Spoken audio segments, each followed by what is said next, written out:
నమస్తే. ఆంధ్రనాయక శతకంలో తర్వాత పద్యాలని చూద్దాము.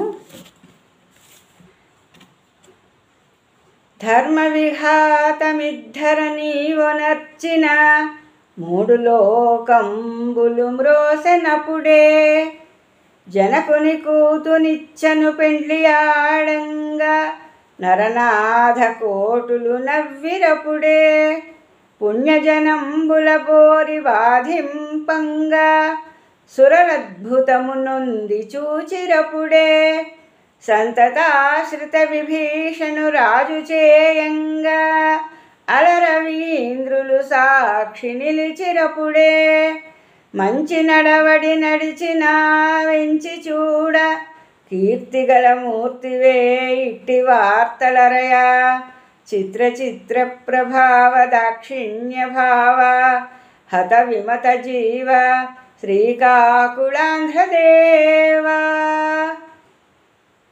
ఇది వరకు పద్యంలో శ్రీరామావతారాన్ని గురించి చెప్పాడు కదా కవి. అయితే ఇప్పుడు కూడా ఇంకా రామావతారంలో ఆయన చేసినటువంటి పనులన్నింటిని గురించి చెప్తున్నాడు. ముందు సీతాదేవిని వివాహం చేసుకున్నప్పుడు ఏం చేశాడు శ్రీరాముడు అంటే, ఆ జనకుడు ఒక శివధనస్సుని ఎక్కుపెట్టిన వాళ్ళకి నా కుమార్తెనిచ్చి వివాహం చేస్తానని స్వయంవరం చాటించాడు కదా. అందు గురించి ఆ స్వయంవరానికి ఎంతోమంది వచ్చారు, కానీ ఎవ్వరూ కూడా ఆ విల్లుని ఎత్తలేకపోయారు. కానీ శ్రీరాముడు ఆ విల్లుని అవలీలగా ఎత్తి ధనస్సుని ఎక్కుబెట్టబోతున్న సమయంలో అది విరిగిపోయింది పెడపడ అంటూ. అందు గురించి ఇక్కడ కవి ఏం చెప్తున్నాడంటే, ధర్మ విఘాతమిద్ధర నీవొనర్చిన మూడు లోకంబులు మ్రోసెనప్పుడే. మూడు లోకాల్లో కూడా నీ కీర్తి వినబడిందయ్యా. ఎందుకు అంటే నువ్వు ధర్మ విఘాతాన్ని చేసావు. ధర్మ విఘాతాన్ని చేయడం ఈ ధరలో నువ్వు చేయడం వల్ల నీ కీర్తి మూడు లోకాల్లోనే వ్యాపించింది అంటూ ఇక్కడ హేళన చేస్తున్నట్లుగా అనిపిస్తోంది. కానీ ఇక్కడ ధర్మ విఘాతము అనే పదం నానార్థాల్లో ధర్మము అంటే విల్లు అని ఒక అర్థం ఉంది. ధర్మానికి విఘాతం కల్పించలేదు శ్రీరాముడు. ధర్మం అంటే ఇక్కడ విల్లు అనే అర్థం కదా, ఆ విల్లుని విరిచాడు అనమాట. అందుగురించి ఆ ధర్మ విఘాతం ఇద్దర నీ వనర్చిన అంటే ఆ ధర్మం నువ్వు ఎప్పుడైతే పాడు చేసావో విరిచివేసావో అప్పుడు మూడు లోకాలు కూడా నీ గురించి కీర్తి వ్యాపించింది అన్నట్టు. మామూలుగా చూసిన వాళ్ళకి ఏమనిపిస్తుంది, ఇతడు ధర్మానికి విఘాతం కల్పించాడు, అందుగురించి మూడు లోకాల్లోని చెడ్డగా చెప్పుకున్నారు శ్రీరాముడి గురించి అన్న అర్థం తోచుతుంది బయటికి. కానీ అంతరార్థం విల్లుని విరిచాడు, ఆ కీర్తి ముల్లోకాలలో ఆ ధ్వని, అసలు ఆ విల్లుని విరిచిన ధ్వనే ముల్లోకాలలో కూడా వ్యాపించింది. జనకుని కూతునిచ్చను పెళ్ళియాడంగా నరనాథ కోటులు నవ్విరపుడే. జనకుడి యొక్క కుమార్తె అయిన సీతాదేవిని నువ్వు ఇష్టంగా పెళ్లి చేసుకున్నావు కదా, చేసుకుంటే నరనాథ కోటులు నవ్విరపుడే. నరనాథ కోటులు అంటే రాజ సమూహాలు, రాజులందరూ కూడా నవ్వారు నిన్ను చూసి. అంటే ఇక్కడ నవ్వారు అంటే ఏమిటి, హేళనగా నవ్వడం కాదు, ఇది సంతోషంగా ఆనందించి నవ్వేరని అర్థం. పుణ్యజనంబుల పోరి బాధింపంగా సురల అద్భుతము నొంది చూచిరపుడే. పుణ్యజనులను నువ్వు బాధిస్తూ ఉంటే ఆ దేవతలు కూడా ఆశ్చర్యపోయి చూశారు నిన్ను అనే అర్థం వస్తోంది పద్యం చదివితే. కానీ పుణ్యజనులు అంటే అర్థం రాక్షసులను కూడా ఉంది. అని గురించి ఇక్కడ మనం ఏం తీసుకోవాలంటే, రాక్షసుల్ని యుద్ధంలో నువ్వు బాధిస్తూ ఉంటే ఆ దేవతలు ఎంతో అద్భుతం పొంది చూశారు నీ యుద్ధ నైపుణ్యాన్ని. సంతతాశ్రిత విభీషణు రాజు చేయంగా అలా రవీంద్రులు సాక్షి నిలిచినప్పుడే ఆ విభీషణుణ్ణి నువ్వు రాజుగా అభిషేకించావు. అతను నిన్ను ఆశ్రయించాడు. ఎందుకంటే రావణాసురుడు అతన్ని సభలో నుండి వెడలగొట్టి దేశ బహిష్కరణ శిక్ష విధించాడు. రాముడికి హితాన్ని చేయమని చెప్పినప్పుడు సీతాదేవిని అప్పచెప్పు, నీకు యుద్ధం వద్దు, అది మంచిది కాదు అని విభీషణుడు మంచి చెప్పబోతే కోపగించినటువంటి రావణాసురుడు అతన్ని వెడలగొట్టాడు. అప్పుడు విభీషణుడు వెంటనే రాముడి దగ్గరికి వచ్చి అతని తాలూకు శరణు వేడుకున్నాడు. ఆ శరణార్థిగా వచ్చాడు విభీషణుడు. కానీ వెంటనే రాముడు ఏం చేశాడంటే ఆ సముద్ర జలాన్ని తెప్పించి అప్పటికప్పుడే అతన్ని లంకకి రాజుగా ప్రకటించాడు, అభిషేకించి. ఆశ్చర్యపోయారు అందరూ కూడా, ఆశ్రితుడిగా వచ్చిన వాడిని రాజుగా అభిషేకించడం ఏమిటి అని. ఇక్కడ అదే చెప్తున్నాడు. సంతతాశ్రిత విభీషణు రాజు చేయంగాల రవీంద్రులు సాక్షి నిలిచినప్పుడే. ఆ సూర్యుడు ఇంద్రుడు నీకు సాక్షిగా ఉన్నారు. ఆ రకంగా నువ్వు ఏం చేసావు, ఆశ్రితుడికి రాజ్యాన్ని కట్టబెట్టావు. ఆ సమయంలో అడుగుతారు సుగ్రీవుడు మొదలైన వాళ్ళంతా కూడా, స్వామి ఈ విభీషణుడిని లంకకి రాజుగా చేస్తున్నావు కదా, రేపు యుద్ధంలో రావణాసురుడు కనుక ఓడిపోయి సంధి చేసుకుంటానని వస్తే అతని రాజ్యం అతనికే ఉంటుంది, ఇతన్ని లంకకి ఎలా చేస్తావు, రాజుగా ఎలా అభిషేకిస్తావు అని అడిగారు. అప్పుడు శ్రీరాముడు ఒకటే మాట అన్నాడు, ఆ లంకా రాజ్యానికి కాకపోతే నా అయోధ్య నగరం ఉంది కదా, అయోధ్య రాజ్యం, అది ఇచ్చేస్తాను ఇతనికి, ఏదో ఒక రకంగా ఇతను రాజుని చేస్తానన్నాడు. అంతటి వాత్సల్యాన్ని చూపించాడు విభీషణుడి మీద. అందు గురించి ఇక్కడ కవి ఏమంటున్నాడంటే, మంచి నడవడి నడిచినా వెంచి చూడ. చాలా మంచి పనులే చేసావయ్యా ఆ రాముడిగా ఉన్నప్పుడు. కీర్తిగల మూర్తివే ఇట్టి వార్తలరే. ఇలాంటి వార్తలు వింటూ ఉంటే నీకు కాస్త కీర్తి ప్రతిష్ట ఉన్నాయని అనిపిస్తోంది సుమా నాకు అంటున్నాడు. అంటే చమత్కారంగా మంచి నడవడే నడిచావు, నీ ప్రవర్తన బాగానే ఉందని ఇలాంటి వార్తలు, అంటే విల్లుని విరవడం, అలాగే ఆ జనకుడి కుమార్తెను వివాహం చేసుకోవడం, రాక్షసుల్ని సంహరించడం, విభీషణుడిని రాజుగా చేయడం, ఇవన్నీ వార్తలు వింటున్నాం. అవన్నీ వింటుంటే నువ్వు మంచి నడవడి గలవాడివే అని అనిపిస్తోంది సుమా అని చెప్తున్నాడు. ఆ తర్వాత పద్యం. సన్ముని నద్ధర సాఫల్యుగావింప జానకీ పరిణయోత్సవము కలిగే, రవినందనుని కీశరాజ్యాధిపతి చేయ సేతుబంధన కీర్తి చెందగలిగే, బహుదేవతా స్త్రీల బందిగంబుల బాప చరనున్న వైదేహి చెందగలిగే, అల విభీషణుని లంకాధినాధుని చేయ ఎలమినయోధ్య నీవేళగలిగే, అబ్బె నీకు పరోపకారైన ఫలములంతియే కాక నీ చేతనైనదేమి, చిత్ర చిత్ర ప్రభావ దాక్షిణ్య భావ హత విమత జీవ శ్రీకాకుళాంధ్రదేవా.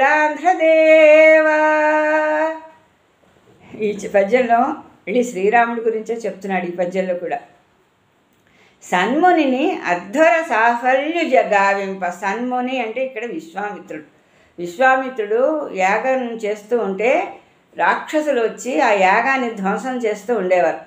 అందువల్ల విశ్వామిత్రుడు అయోధ్య నగరానికి వచ్చి దశరథ మహారాజుతో చెప్తాడు, నీ కుమారులైనటువంటి రామలక్ష్మణుల్ని నా యాగ సంరక్షణ గురించి పంపించమని.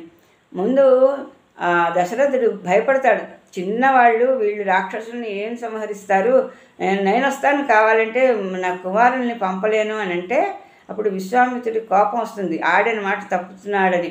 అప్పుడు వశిష్ఠుడు దశరథుల్ని సమాధానపరిచి, రామలక్ష్మణుడు సామాన్యులు కారు, నువ్వు పంపు, విశ్వామిత్రుడు అంతటి వాడు ఉన్నాడు అతను వాళ్ళ వెంట, అందుచేత ఏమీ పర్వాలేదని చెప్తాడు వశిష్ఠుడు.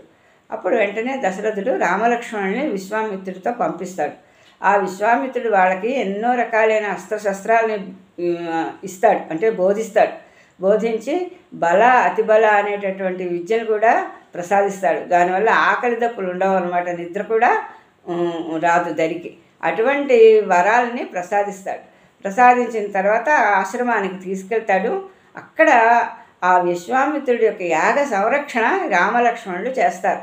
మారీచ సుబాహులు అనే రాక్షసులు వచ్చి యాగం కుండంలో రక్తాన్ని మాంసాన్ని పడవేస్తూ ఉంటారు. అంటే దాన్ని అపవిత్రం చేస్తే యాగం ఆగిపోతుంది, అందు గురించి అనమాట.